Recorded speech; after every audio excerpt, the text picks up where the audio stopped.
Lights out for the first race of the F2 weekend. Perfect getaway from Guanyu Zhou, who will maintain the lead into turn one. Lingard looking to get up the inside, and he does so to take P2. Will they all find a route through? It's tight, but I think they're all going to get through at the back. Guanyu Zhou got the launch he needed, not what Drogovic needed. Down to third position from the front row, and Lingard, the winner, he is going to challenge for the lead. Lingard had an awesome launch right down the inside and climbed all over that curve to take second place. They head down for the first time towards Massenet, but it is Guanyu Zhou who leads from the front, having made a decent start off the line, and now they all pour down into the hairpin. Got to be so careful. There's a move there. Look at the back in the midfield. Now Armstrong trying to go the long way round at the slowest corner of the season. I got the broken front wing. Sorry guys, I crashed in the wall. There was the guy stopped and I broke. Sorry.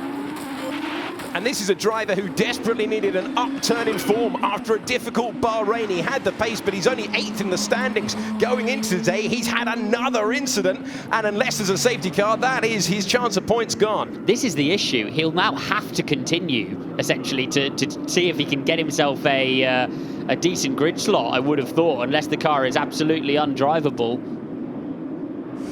And Robert Schwartzman parks up after hitting the wall at Massenet on the opening lap. Robert Schwartzman's day is done, and he not only retires from the opening race, he will start race 2 tomorrow morning from the back of the field, and his difficult start to Formula 2 in 2021 continues. The highest returning driver as Christian Lingard.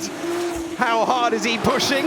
There's the example on the exit of the, well, in the middle of the swimming pool section, very nearly into the Armco. Pace is good. Pace is good. Let's go for this, boys.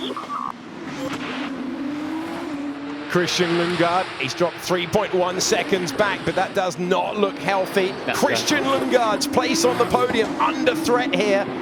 Will Drogovic be able to close in? Drogovic has dropped back enormously, but it's not promising signs for Lingard in second place. That is in the process of expiring, because that smoke is coming out of the exhausts, and that sit just on the top of the back of the engine cover. Christian Lingard has lost a lot of pace.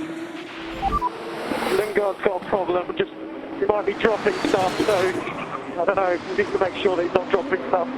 Understood. I think he's losing oil. Yeah, it smells like it. Smells like it.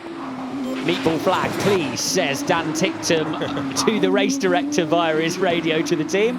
And yeah, it certainly looks that way, doesn't it? We got a yellow flag, and Christian Lingard, who at one point was 0.4 of a second from the lead, is going to be the second retirement today. No fault of his own. Lingard out of the race. That's absolute heartbreak for Lingard after what was a really good start up the inside of Felipe Drogovic, and found his way. Drivers to slow down and no overtaking near the incident, and there he is, look, pulling off down at Mirabeau. Yellow flag in sector 3, JC. It is Gianluca Petakov, and we saw Sato very close to doing what Petakov appears to have done and hit the wall on the exit of the swimming pool chicane, and after immaculate driving all the way through this race, Gianluca Petakov, the Brazilian driver in the Campos, has hit the wall. I crashed now.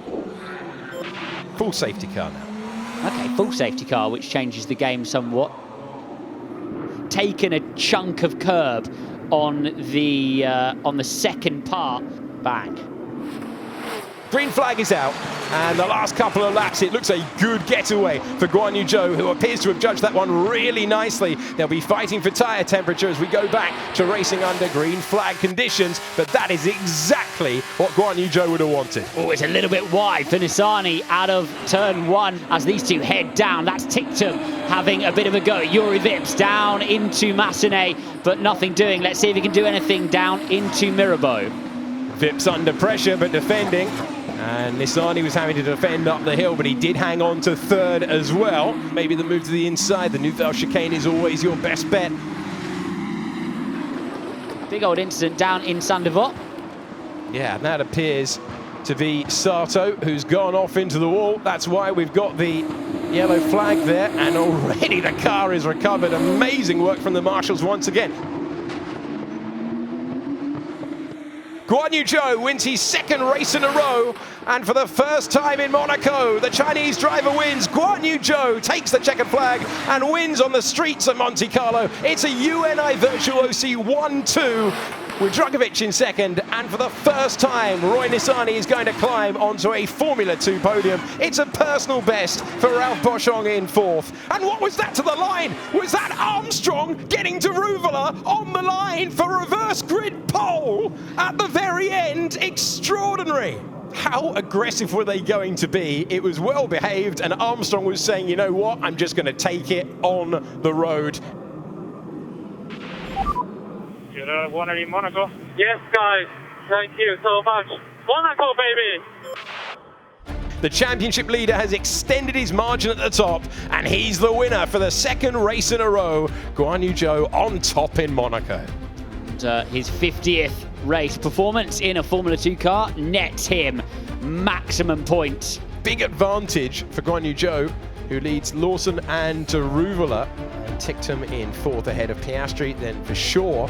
Well, thanks so much for your company. Remember, tomorrow, 2 races before and after qualifying. Join us tomorrow when Formula 2 returns.